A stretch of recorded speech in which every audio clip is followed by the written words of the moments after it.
sun is coming up, are you ready to go? We can take a ride, we can take it slow. Your will is my law, I'ma let you be the boss, 'cause I'll go where you go. I'll take you to a place we can see it all.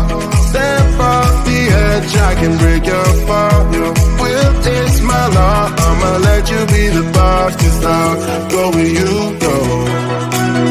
When you fall down, I'll get you back up again.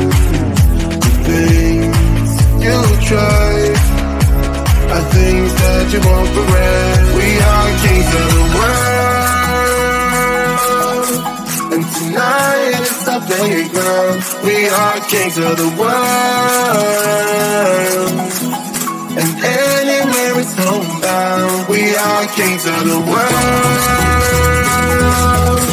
and tonight is our playground.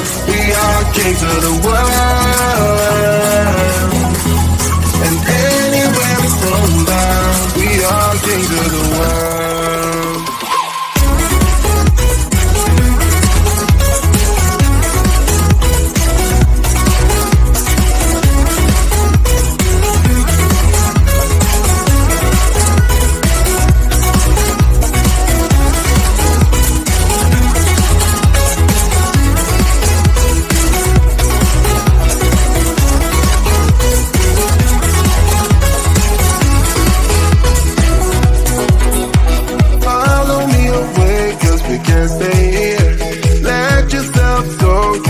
Nothing to fear, you'll never be alone. Let the highway be our own, 'cause I'll go where you go.